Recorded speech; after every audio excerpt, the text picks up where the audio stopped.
We went to China.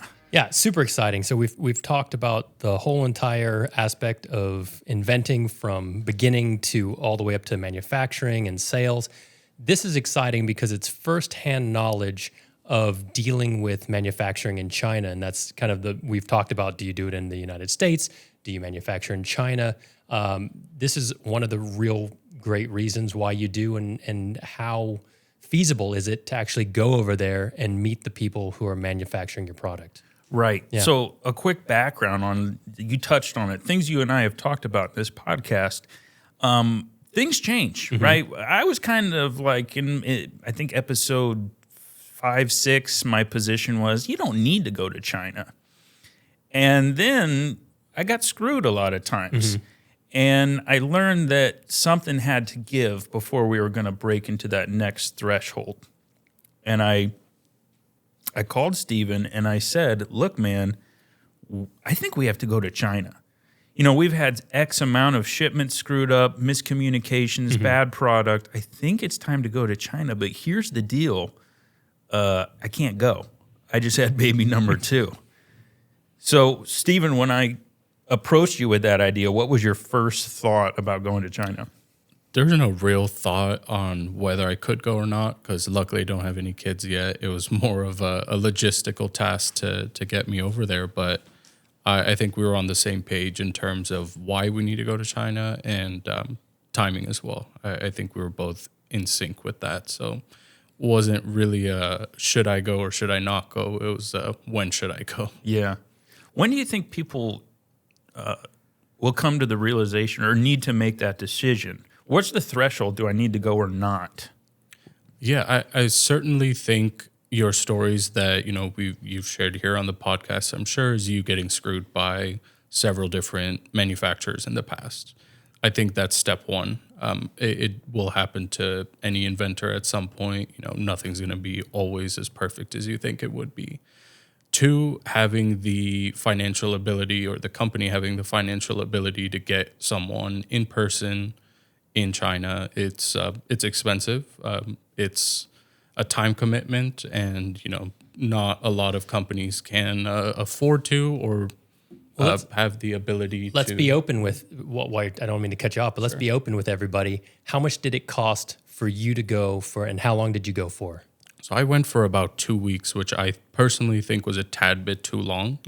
I think I could do that trip in about a week to 10 days. But for my 2-week trip, I think we were coming in a little under $15,000. Okay. And that was flying business class. Correct. So how much could somebody do it for? Realistically, if you really wanted to slum it, but you just needed to get to China and meet your factories, I think you could do it for under 5. Okay. Yeah. Okay, nice. Yeah, I mean, I think that's reasonable for a lot of people. I mean, it's a lot of money, don't get me wrong. If you don't have cash flow, it's a hard pill to swallow. Yeah. I didn't have cash flow for the longest time. That's how you start. You don't just start with cash flow. Yeah. So to wrap your head around spending even a few $100s is extremely taxing, let alone $5,000 to $15,000. And I think even the money part of it is almost secondary to people's fear of going to somewhere they've never been and trying to figure out, how am I going to even get 100%. From the airport? What am I going to do? Which we'll get to, but that's exciting. I think I mean, that's the biggest fear. Like, and I want you to touch on that, Stephen. Like, that would be what went through my head. If my boss came and said, I need you to go to China, I'd be like, I don't read Chinese, so what was your thought process on that? Luckily, I've been fortunate enough to travel from a pretty young age. So the traveling portion, while it is taxing for someone who's not used to travel, it wasn't as much of a deal as it was for me. But the part that was maybe not the scariest, but definitely the most challenging would be the language barrier. China's a huge country. Not many people, I would say, speak as fluent English as we do in the States. So that was my first concern. But once again, I'm sure we'll touch on this a little later on, but it was just a concern I had before going there. It was a little bit of a preconceived notion that was overcome quickly. So good. That was my main issue. Secondly, it would be transportation. I'm not familiar with the landscape at all, and relying on our factories as much as possible to assist you in transportation. But that would have been my second biggest concern. Gotcha.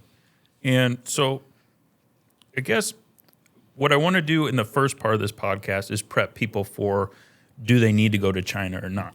And in the second part, I kind of want Steven to walk us through kind of a step-by-step how to handle that from a logistical, from a just your own gumption, your own nerve standpoint.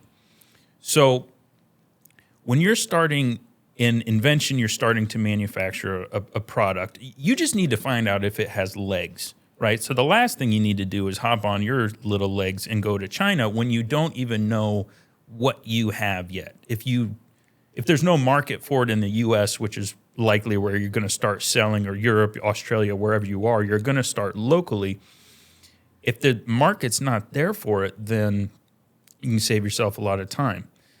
But if you do know that the product has legs, now you can manufacture it still remotely, like we did through either a broker or finding a manufacturer on Alibaba and communicating with them with chat and email. That is all fine.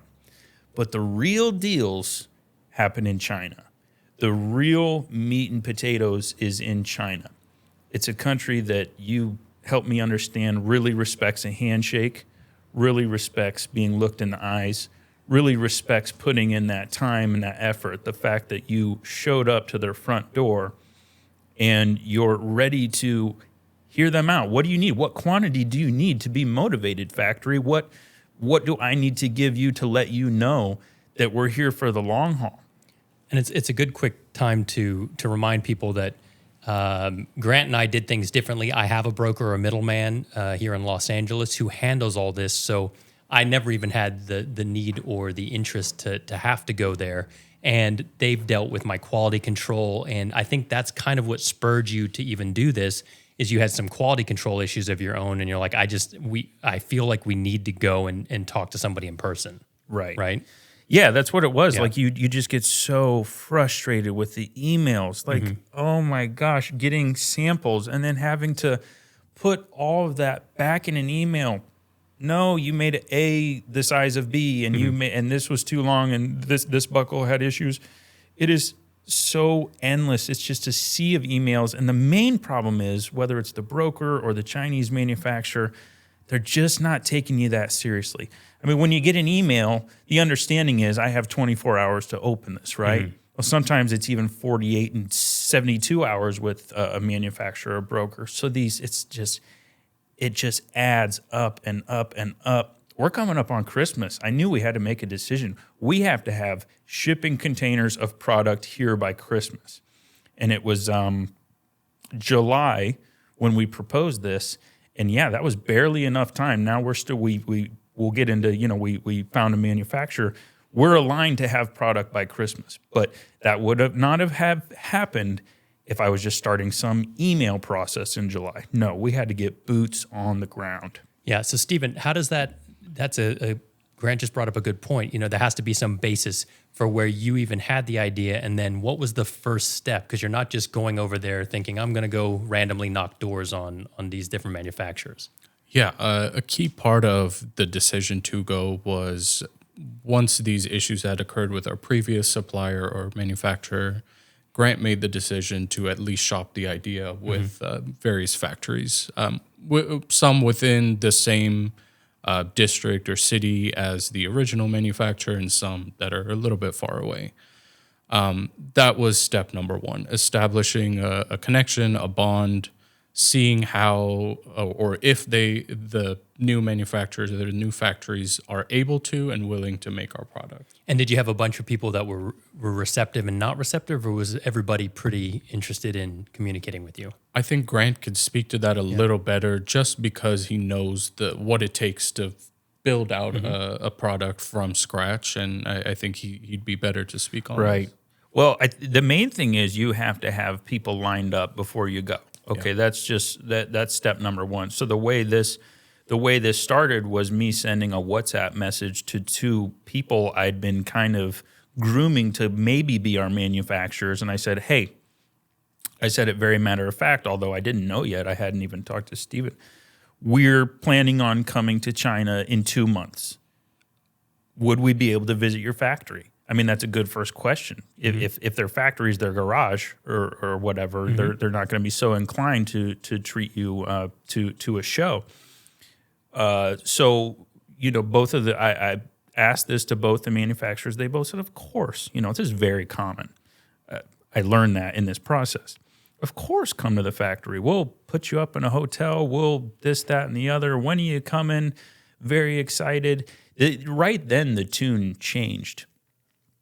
And then it was a series of questions to kind of figure out if they were really ready for us to come. And it was a ton of work on my end or the product development side to be sure that, okay, by the time Steven gets there in 60 days, these factories have to have all the instructions well before he gets there. They need to have all the build processes, all the drawings, everything that was in my head, I had to put on paper and put in a shared file for Steven and for the factory and the manufacturer so that there was full transparency. And I know I missed stuff. It's impossible to get it all, but you that's the idea. You aim for that, aim for the stars. So that's the pre-work that goes into the factory. So when Steven got there, they had already built out samples or they had 90% built them and they said, hey, Steven, come here. We're going to show you and we're going to finish the last 10% and you can give it your blessing, so on and so forth. So I think that answers the first part of your question, which was like, how do you get prepared? How do you hit the ground rolling? That's the way to do it. You do not just walk the streets of Ningbo with your hands in your pockets. Sure. I want to highlight that real quick and want to really stress that the pre-work was almost more important than the trip itself. It's like you said, everything about your product, trying to put on a 10-page presentation for someone who's never heard about your product and will be attempting to make the perfect product, ideally. Yeah. That's almost more important than physically being in China. Don't skip that step. Don't skimp on that step. Very, very important in the process. Yeah. And again, we've said this before. These aren't bona fide engineered drawings. This isn't complicated stuff. This is me putting my notes in a PowerPoint or a keynote. This is me doing doodly drawings of, assembly process. Stick figure here, stick it in the slot here, 30 seconds there. All these ideas that I have on paper, but it's not complicated. That's all I'm trying to say. There was a part 2 to your question about going. I don't remember what it was. Do you remember? What? Well, it was along the lines of like, how do you even know or how do you even get ready for that? Right. Well, it's also how do you know you don't just show up and walk the streets? How do you even know who to hunt out before you go? Right. So that's the who you hunt out. You do a ton of it's just like if you want to get food with your wife. You don't just go driving around. You start looking at, and you're on vacation, you start looking at reviews and you pinpoint 2 or 3 options and then you hone it in. But this is actually, here's an even more detailed question. Like, my product is made out of stainless steel and metals. Yours has straps and some metal and all these different things. So did you go on Alibaba, find something that was made, contact those manufacturers, or did you just purely do a Google search for manufacturers of straps in China? I had been in the business so long that these people had come to me via email. Okay. Hey, we're X factory with X amount of years experience. Here's our rap sheet. And again, I would ignore these emails for the most part, but these guys happened to catch me at a time when I was pretty vulnerable and I was willing to hear anything out. So that's how that came up. But I would say for our listeners, certainly there's such a stigma about Alibaba, but the thing about the manufacturers on Alibaba is they're the manufacturers. Well, and they're all the same. They're all the same. You can also go to like a Home Depot or Lowe's or something. You get your packaging and you can kind of do a little trail of figuring out. Reverse engineer. Because a lot of the people who make those big expensive straps are the same people who make knockoff versions or just have 10 different names under them. So those would be perfect for you to start with. Yeah. So a quick point on that, and something I learned while I was actually in China, was most cities that have a tendency or a background in manufacturing and that have a lot of factories in an area usually specialize in one or two different types of products. Okay. So I would say research, a specific area that your product might be, you might have prototypes and such. And from that factory, you can kind of do a geo search of the area. And typically you'll find someone that does a similar or the same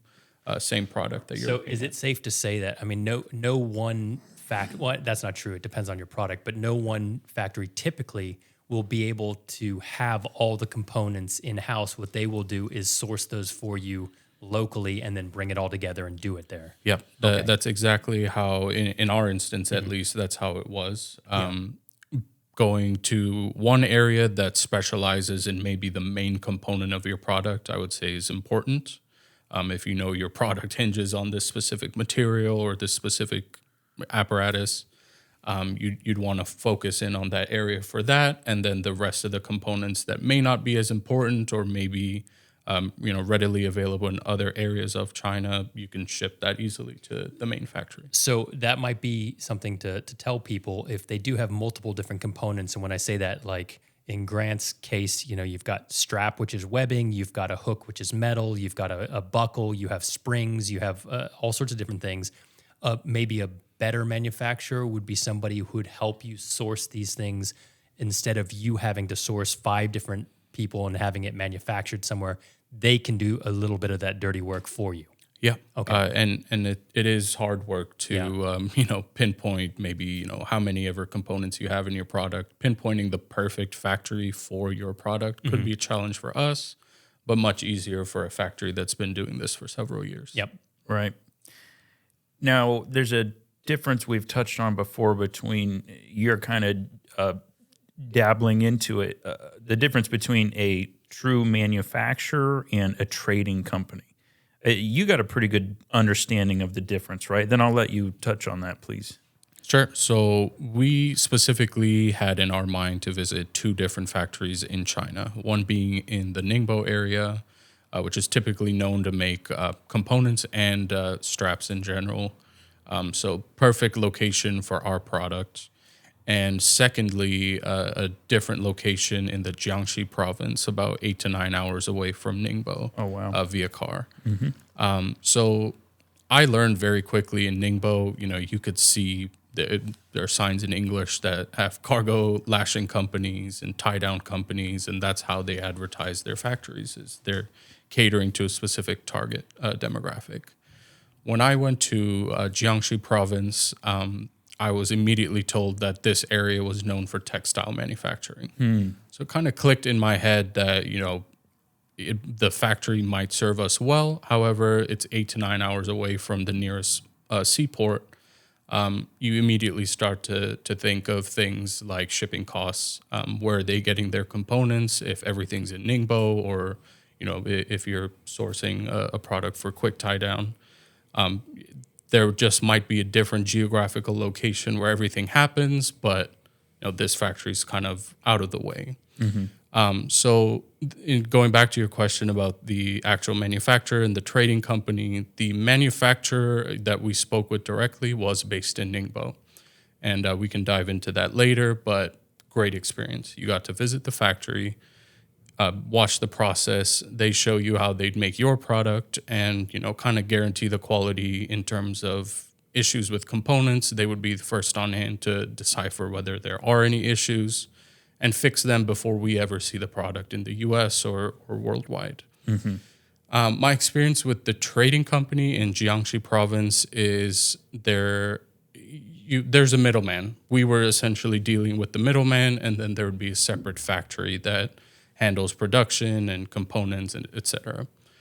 The experience I had with them was not a bad experience. I just feel like it would have taken a lot more work on our end to make sure that product is perfect, rather than, someone like our factory in Ningbo that will make sure on their own without any input from us that the product is going to be perfect before it ships out. And did they both sets of manufacturers, or the trading company and the manufacturer, did they have a good English speaking person to help you through the process? Yes. Okay.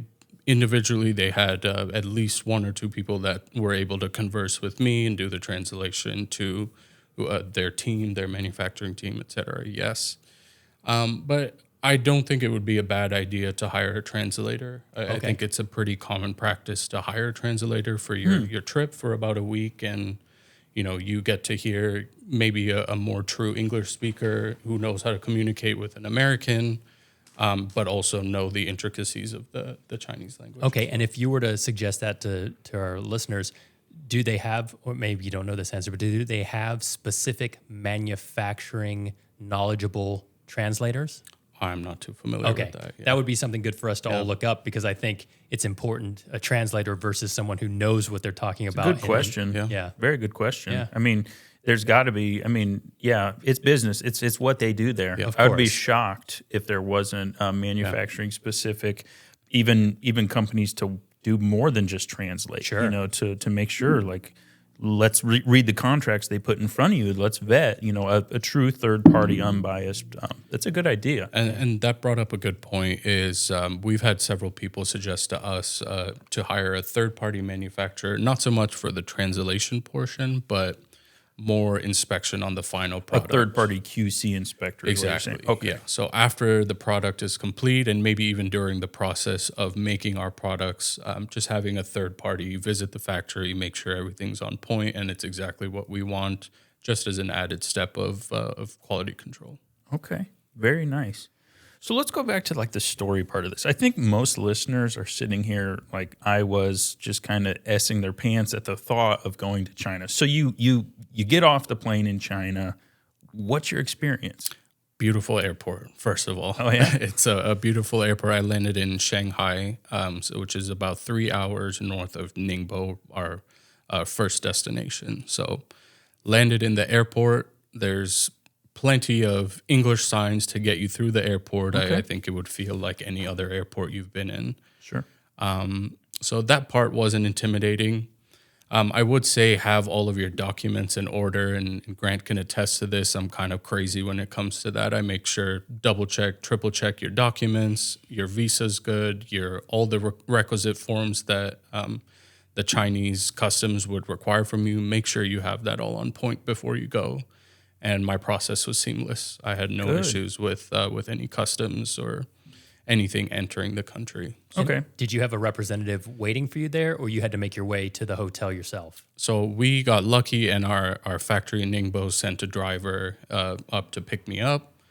Very knowledgeable driver. The roads there were fantastic, so there were no issues in terms of the actual transportation. And they did pick me up from the airport. Cool. That's really nice. Okay, so point there being that these factories, they're pretty well aligned and ready to receive this kind of inquiry, right? They're ready to show off what they have. Now, quickly you can tell if they really have something to show off or if they just have the ability to show off.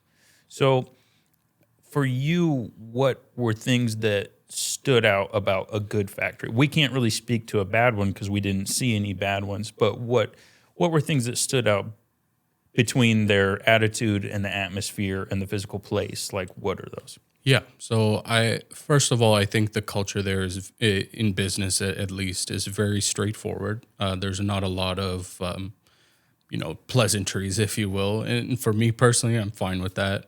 You get used to it pretty quickly when you land in China and you first visit the factory. So I can start on day one in Ningbo, and they were very proud of their factory.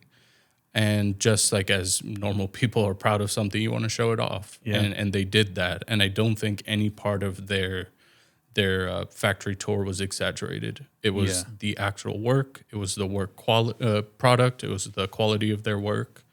And then also touring various sites within the factory. You can kind of tell the organizational level, how they operate. Are they good at their tasks? Are they timely with their tasks, et cetera? So you kind of pick up on little things like that. How about the factory itself? I think a lot of people have this idea in America. You're like, oh, you go over to China and like Grant said earlier, people are making things in their garage or it's all dingy and you're driving that.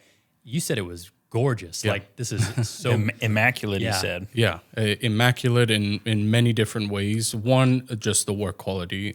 We were there to see what they're capable of and see their work quality, and I was very impressed with that. Cleanliness was top of mind for them. It was a beautiful, clean factory. There was lovely office space where I could sit and we could have business discussions. We weren't sitting out in the sun or anything like that. And then just the hospitality in general and how welcoming they were at the factory. Yeah. That's awesome. So you got a great impression of the factory, and that it was clear to you pretty early on that you were in for a decent little visit. You know, you weren't, so that was like a huge relief. I remember when you called me and told me, like, I hadn't talked to you for like 24, 36 hours. And I'm like, Steven may not have made it. But no, you had a good time. So another thing, I want to continue your story, but another thing I want to touch on is I don't follow the news a lot, but I do know it's been a little bit tumultuous between the U.S., China, and a few other parties. Did that weigh in on you at all for this? Do you follow that? I think it would weigh on anyone, really. I mean, Yeah. you do have some preconceived notions on what China is going to be like if you've never been there, like I hadn't. This was my first visit there. So you try to maybe block some stuff out that you maybe don't want to highlight when you're going to do a business trip. Yeah. And then you amplify the stuff that makes sense for you specifically in your visit and make sure that you're well prepared, you know what you're getting into, and taking it from there. I don't think if you were to, or I should say, if you were to maybe fall into the trap of, you know, China's a bad country, we shouldn't go there, you probably shouldn't go there to begin with. Yeah. It shouldn't be on your list, but to each their own. Yeah, because I think a lot of people, myself included, would find ways to talk themselves out of going to China. And I think that watching the news would be a really easy way to do that. Yeah. Now, I don't watch the news, but, you know, I have family that does. You catch enough of it on YouTube to where you get the gist of what's going on. And I didn't dive into it because I know it's trumped up to where it could get into your head when it never needed to. Yeah.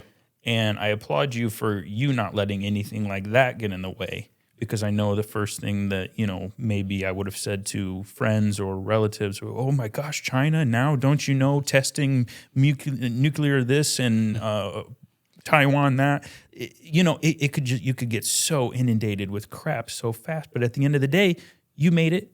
It was beautiful. And I feel like the politics behind that stuff, and that's mostly what we see. But manufacturers and this, it's all businesses are super happy to have your business, super happy to have you there and to host you. And, you know, all this mess kind of exists everywhere. And then on the levels we're at, which is, hey, we're trying to start a business and we'd love your business and you'd love ours. I think it's always going to be welcomed, I would hope. Absolutely. Yeah. And that's exactly what I experienced.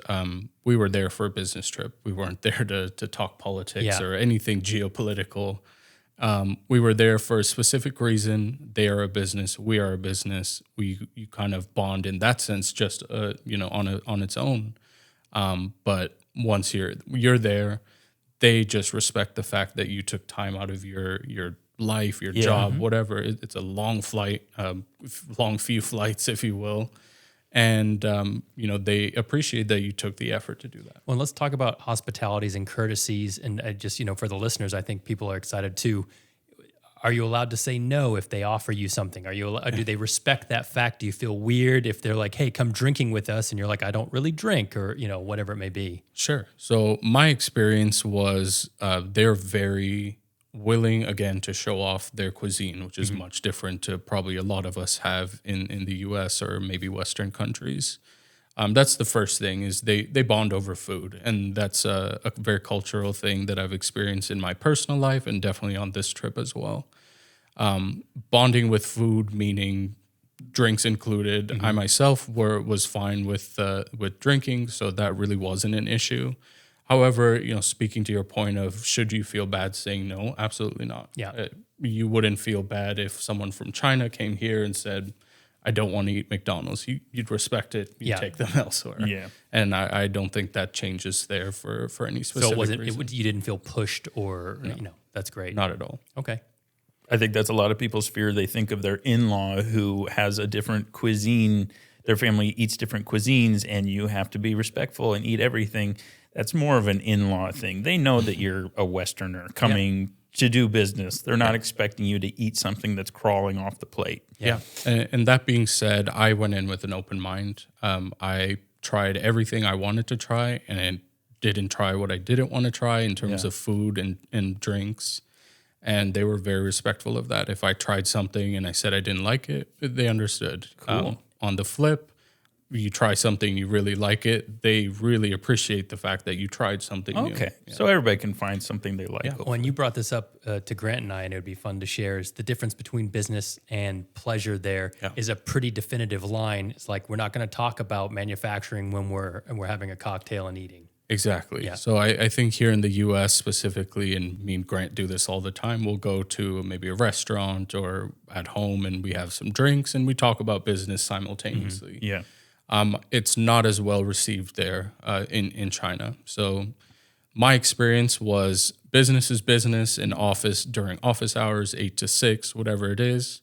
Once they pick you up for dinner at 6, 7 o'clock in the evening, there's no more business for the day. That's a pure time to, decompress, if you will, and just enjoy being in the moment and not really thinking about business stuff. And I tested it a couple of times in a bar and at a restaurant, and I was quickly told that this is playtime, this is not business time. And That's awesome. Yeah, you respect that. You absolutely do. I think we get ahead of ourselves, and you kind of let it bleed into each other. But it's really nice to have a line where you're like, hey, right now we're shutting off our minds and we're just having a good time. And yeah. That more people need that. America needs that. We do. I think we like the Wolf of Wall Street, lifestyle. Okay, some cocktails, slurp some caviar, and then, so what are we talking about here? What's the cheese? But yeah, man, that's really refreshing. Yeah. But so let's go back to you got to China, got off the plane, they picked you up, all that was good. Day one was kind of a big business block though, right? Like factory, what do you got, that type of thing. How was that? So that was about 4 or 5 hours of purely just watching all their processes. Okay. And I was very intrigued because I'd never seen it in real life. You've seen videos of it on YouTube or whatever, and you kind of have the gist of what's going on, but seeing it in person it's mesmerizing. At least it was for me, specifically for torque strap, and seeing the ideas, if you will, that come along with watching their process. And it was a lot of explanation on their part. This is how we do this. This is why we do this. And me being very open to learning, it was a great experience. Yeah. And you really learn a lot from that. Yeah. Are those factories? I mean, I'm such a sucker for the How It's Made series. Yeah. Oh, yeah. And do you get to walk in there and see all the big boy stuff where all the machines are stamping things and working? Yeah, if you take a few steps, maybe to the left or right, you might end up in the machine. Yeah. Very, very likely that you'll see those large, heavy machinery. And the great part is I'm a fan of How It's Made, just like you, and learning about what this machine does. Why does it do this? Why does this part move the way that it does when we're making this type of product or this color of product? It was very fascinating. It's often 10 times cooler than the actual product itself is the machine that makes it. Yeah. But so that was day one, was the processes and all that. So what was day two? Day two was more. We had come prepared with questions to ask the factory. So day two was primarily spent on what we had for the factory. That included things like walking us through their process for our product specifically. You kind of get the general idea from the first day that this is how they do other products. So why does it matter to us? So a good amount of the day, at least a few hours, were spent in the office going over those questions that we had. And they weren't many questions, but they were definitely detailed enough to our product where you got to spend a little time on it. Mm-hmm. Secondly, I think in those questions, we had stuff about quality control, since it was top of mind for us, since we had been screwed in the past. That was top of mind for us, and walking us through the quality control process, the testing process for our straps, and how they would test eventually. That was key as well. And that was the bulk of the office day. So after that little, office sit down, meet and greet, we went to the factory and they showed me exactly how they test the products after we had spoken about it just a few hours ago. And that was really important to the process. I mean, that was why we were there. That's why we were seeking out a new manufacturer, is we want to know what can be done if product goes bad, because it does happen. So that's a good point to bring up too for the listeners is quality control. Is it typically, in your case, it happens to be almost pulling a strap, right? Are they going to, if you ordered 10,000, are 10,000 straps going to be pulled, or is it a section of each box that gets, one out of every 20 gets pulled? How does that work? So specifically, since it was a big concern of ours, since quality control was a big concern of ours, they agreed to test 100% of product for, I forget the exact number, but it was in the thousands of units. Okay. A couple thousand pieces, yeah. And that was 100% testing on each product, just to make sure that we are happy with the product and the process, and they were happy with making the product. Okay. That's huge for them, just to see, if they wanted to know if they had any issues. They wanted to find them so they could weed them out. Fix them. And in your past, the issue was the manufacturer sends you 70% bad straps, and they're only going to cover 25% of the stuff, and you're out. So when you talk to them and they say we're going to test 100%, if you happen to get a bad batch, was there kind of built into the talks, we'll take care of it, no problem? Yes. Okay. And additionally, we have a percentage of product that we know on every shipment, it almost certainly will go bad. Yep. And as I'm sure a lot of people who have invented a product before, once you start producing in bulk, a certain percentage of the product 1 to 2%, right? That would be standard. So okay. I'd let them know that we're comfortable, or not comfortable, but we're okay with a 1 to 2% fail rate. Yeah. Without us, causing any issues in terms of returns or chargebacks or remakes of the product, which would slow down our business. So that's a level that we, Grant and I had discussed that we're fine with, and we can let them know that. But maybe a 70%, fail rate or bad product rate is not something we're ever interested in. Yeah. But if the case were to come about, they had, if their product was structurally incompetent or not meeting our standards, they did agree to replace it. So what made you not a good person as yourself, but what made you a good person to deal with them, as far as what would make a bad person? Like you had characteristics? What character? You had good stuff. You were ready to go. You weren't over demanding. You weren't too OCD kind of thing, or maybe just OCD enough. Who's the wrong person to go to China and deal with that kind of stuff? I think someone who has it set in their mind that there's only maybe one way to build their product or one process that works for them. An engineer, for example. Yeah. And that very well could be the case. I am not an engineer, but it's easy enough for me to understand our product, how it works. And a key component of what Grant and I discussed before going there is we know how to make the product. We know how to assemble the product. They are more than likely and able to tell us how they can make it quicker, better, and with what materials to use. And as long as that all meshes into a better product, there's no reason to argue or question those, right? Precisely. Okay. Yeah. So I would say a bad person to go is someone who's one-track minded. Too proud and not willing to be agile in that situation. And that's what Grant and I talked about in, I think, our manufacturing episode, was that, like, if you find a good person, that they will be absolutely open to helping you make your product better. I mean, they might have better, and that's what they do, right? They manufacture all day long. They're probably going to have a lot of really good ideas that you didn't even know about or think about. Right. So be open-minded.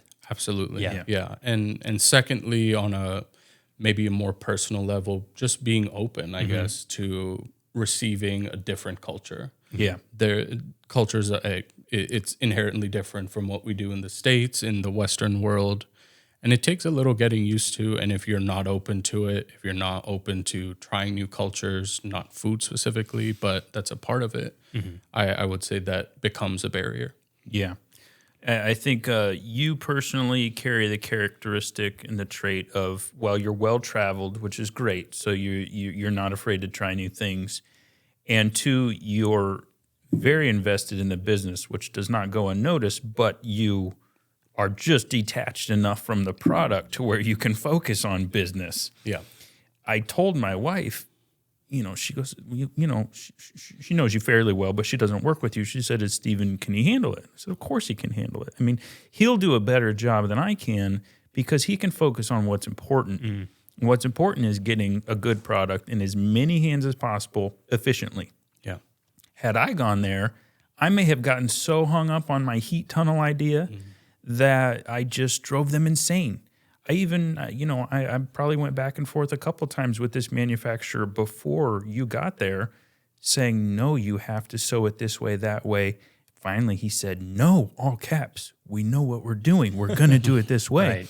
So that's just a prime example of be humble. Right. And I think it was ideally in my mind, I would have gone, but now looking at it, it was such a good choice to send you because of that ability to detach. So yes, you said it before, don't be too proud. Yeah. Don't come in as an engineer and don't come in as a hard-nosed business person who's going to pinch every penny. Be willing to roll with the punches. Spend a little bit more here if you have the assurance that you're going to get good quality. Spend a little bit more time on this subject if it's something that will really affect what transpires over the next couple of years. That's the point I wanted to make was an impartial party is invaluable. But someone who is so psychotically obsessed with their product, I don't know. We had talked about that too before, not the psychotic part, but the just going, the difference between going in with an idea of what you want it made for versus, hey, I want this level of quality. What can you make it for at this level of quality? And we've both learned that it's really important not to be so stuck on a price because it could be 25 cents more, 50 cents more, $1 more that you're going to end up spending $4 more down the road because you've got a crap product and you have to send it back or whatever it is. So in that case, day 2 was kind of seeing the samples and them running through. When did you actually discuss what they could do for what amount or things like that? So also on day 2. Okay. So this was post quality control. They wanted to make sure that we were comfortable with their process, which I was convinced at that point, just being there for 2 days. They had showed me enough stuff that you can't fake. There was no show and tell. Right. So I was pretty comfortable at that point to dive into pricing, and this is where my experience in sales comes in. You're on a pure negotiation. You're negotiating a price with your factory to make sure that they're able to make their money, but more importantly, we're able to come out on top as well. So those discussions kicked in right after quality control on day 2. And so for somebody who's not doesn't have a salesperson background, it's just me going over there myself. Are negotiations scary? Is it something that I obviously should have an idea of price in my mind, but kind of the back and forth, how does that look? Once again, yeah, just having a price in mind, a realistic price, I would say. I wouldn't just go there expecting your product to cost 100% less than what it was before.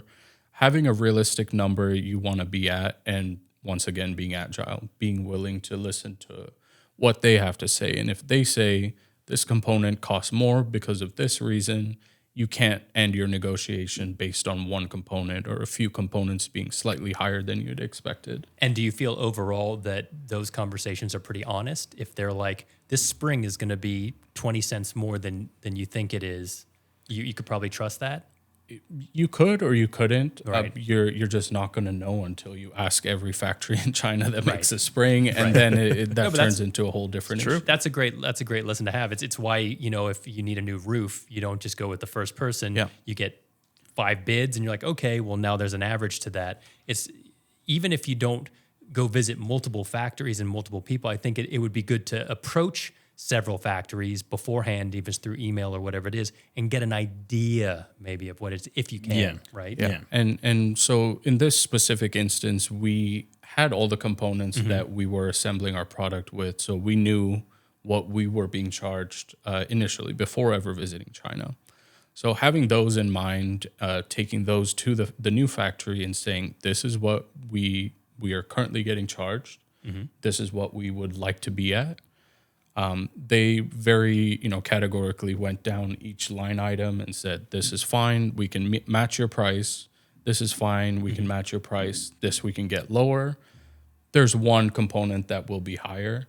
You're not going to fight them on that component, of course, just because it's a little bit higher than you had predicted, or that you currently you're currently paying for. That brings us back to the who's good to go over there and who's not. Don't get hung up if you have 20 components in your thing. Don't get hung up on the 10 cents more for one thing, because at the end of the day, it doesn't matter. And if it creates a great product, then go with it. Yeah, so we have about 6 to 7 components, which I wouldn't say is a lot, but certainly, if you were to have each component being more expensive than your current manufacturer, that's certainly something where you could say, hey, let's pump the brakes a little. Why are we able to be lower now than with you, et cetera, et cetera? But in our case, it was they were able to meet our target pricing. But some components were higher than we expected, and some were lower. So it ended up take the out. average. Yeah, I think it's also good to people. I built my version in my garage, and you go down and you get the different components. You don't really think twice about it. You do have to remember, like I think mine has 15 or something crazy different places that it has to be sourced, because if I got spikes, they have to come from somewhere. I have the base metal that comes from somewhere. I have the stainless steel cable. I have a spring. I have all those different things. And again, the value of a good manufacturer who can source all those things and bring them together is invaluable too. So you gotta look at that. Yes, yeah, and that was a major factor in why we eventually decided to go with this factory. Spoiler alert: they were great. They had that ability to say, we know our stuff. We've been doing this for a long time, and our company's been around for under 5 years. Their factories have been around for 20 years, 30 years, however long they've been doing this for.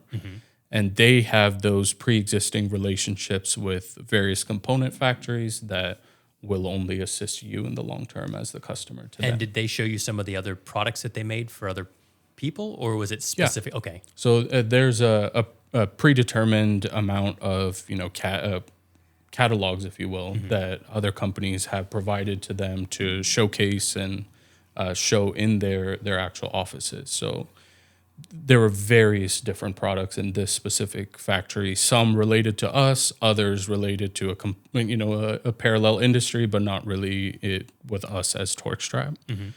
So yeah, you got to see a lot of finished product. You got to see cartons and containers of the product going out. So that's all falls under stuff that you can't fake.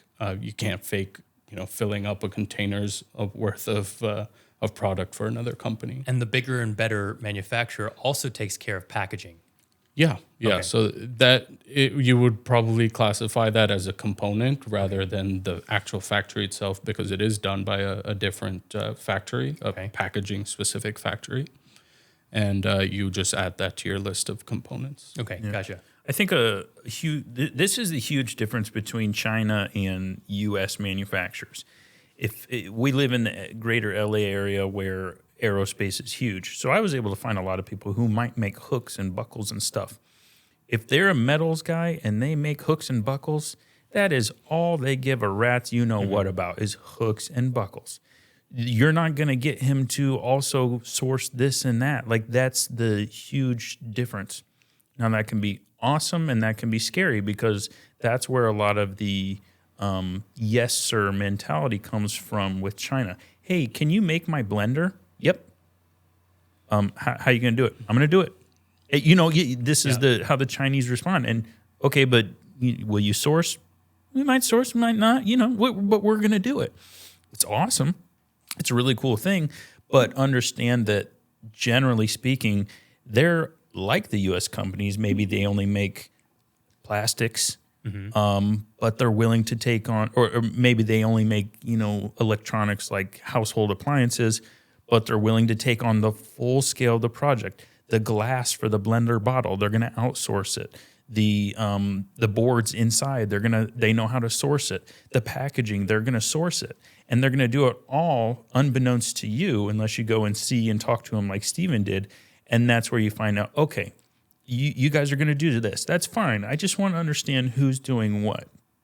So in China, they source it like it's hot. They're not afraid to do that. And the big thing is, do they take responsibility for the things that they source? And that was one thing you liked about this factory, right? You felt like they were going to take ownership. You kind of defined how that mattered to me. Can you touch on that? Yeah, that's pretty much it. They described it to me as an extra layer of quality control. So them being the end manufacturer, if you will, sourcing various components from other factories, they get a chance to see the raw material that was sent to them. Now, it's in their best interest to make the product exactly how we like it. So if they get a component that is unsatisfactory or has some issues, there's a chance before your production actually starts on a large scale that they can halt the issue or halt the process, fix the issue, and get right back into it. That's super important, actually. It's enough to talk about separately, is that if you are sourcing yourself or you have those components and somebody's just putting it together, then that's like, oh no, that spring manufacturer was junk and that's not our fault. It's kind of passing the buck. But yeah, so if they're taking ownership of that entire product, then it's going to be that much better done. If something's wrong with it, you've got somebody have accountability, and that's massively important. Yeah. So for, I think, the majority of people, I want to lay out a quick scenario, and we can keep going, but this is one thing I wanted to throw in before we run out of time. A quick scenario of how to get a product developed in China, or manufactured in China, excuse me. I think the most common invention idea is probably a kitchen or bathroom appliance. So let's say someone develops a spatula that has, a spoon on one side and a flat iron type of spatula on the other. So they can both scoop out their noodles with one side and they can flip a pancake on the other side. With that in mind, how would you go about the process of finding a Chinese manufacturer?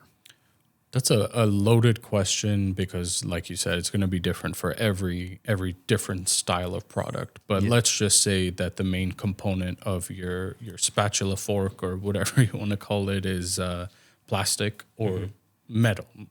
Let's just say it's metal. You'd want to go to an area in China, or a quick Google search might help, but look for a factory that specializes in kitchen utensils. And they happen to be the number 1 or number 10 or whatever supplier for all metal kitchen equipment or kitchen appliances, kitchen gadgets, whatever it is. I think that would be a good start. Moving forward, you want to make sure that you know exactly what's going into your product, so you can elaborate on it if they have any questions once you do provide them with any specific production notes. That being said, test the product, have them send you a ton of videos, have them send you a ton of pictures, for prototypes, etc. And do your best to get your hands on a few or as many as you could prototype samples, and decide whether that's the right factory for you or not, and take it from there. And we brought this up in a different podcast, is when you are asking any manufacturer over email, or it doesn't matter, big, small, be very respectful that you're asking a lot of somebody who you've offered nothing to, like to say, oh, can you make this? You got 10 pieces. They're going to have to do their homework, source all these different things, whether they help you make something. Just know that you need to be really respectful of everybody's time, because it's a pain in the ass. You got to think of you trying to do the same thing. Don't waste people's time. And also, that's why things like first runs or prototyping is that much more expensive, because you're asking somebody to go way out of their way to pull all these resources together to make your one thing, and you'd be like, oh, okay, thanks, and go somewhere else. Like that's a dick move. So pretty much. Yeah. And keeping in mind that you might have been sitting on this idea for the last 20 years of your life, and you know everything, every intricate detail about your own product. Right. when you've just approached this factory and you've been speaking to them for a couple of days, you can't get frustrated when they don't understand right. it. Yeah. And the language barrier and also just the understanding of your product. Right. Yeah. And now another big thing is you don't have to have some type of certificate to go approach a Chinese manufacturer or to go to China and look for a manufacturer. The documents you referred to was just standard visas and travel documents, COVID procedures. But don't think, oh, I'm little, so I'm not deserving of this. If you have a rock star idea and you know you have a market for it, get on that plane and go to China and find that good price. Now let's get to price, and without touching on anything sensitive, obviously, I'll speak to the fact that when it came to it, I gave you a price that I wanted to get in China, and they accepted that price, kind of right off the bat. Which obviously it was in my interest to give a price that worked for me, and we found a price that worked for me. Now I'll say that there was a lot of value in the handshakes that you did, and it was portrayed both in the quality of the samples that we got, the procedures, the communication, and the end price. Now, do I think we got the product for a steal? No. Do I think they're making good money? Yes, I do. I think all that's kosher. But I do think that there would be a little bit of hidden fees, if you will, if you weren't actually there. I think that they take you a lot more seriously when you look them in the eyes and you say, I'm here for the long haul. So that's what I want to say about that. There's a lot of value. And what maybe cost us $15,000 we'll make back on the first several orders in savings. So yeah, I wanted to say that. And then number 2, tell me about the cigarettes. Yeah, that was quite a culture shock, and smoking indoors, I should say, is still pretty prevalent in China. Yeah, definitely put it on your list, because not many people told me about it before I went there, and I'm not a smoker, so it was a little bit of a shock to me. But and they honestly, didn't force you to smoke or anything, not right? at all. I declined every cigarette offered. They did offer quite a few times. It's polite to offer, of course, but I turned them down every single time, and they were fine with that. And then another note you gave me was it's pretty standard for a company to be proud of being in business for 2 or 3 years, right? Yeah, I think it's a little different if you're looking at a country like the United States or the United Kingdom. We have well-documented histories of companies like the Rockefellers or the Fords, the Vanderbilts, GMs, the Fords, etc. And it's well documented that they are hundreds of years old, or at least 100 years old.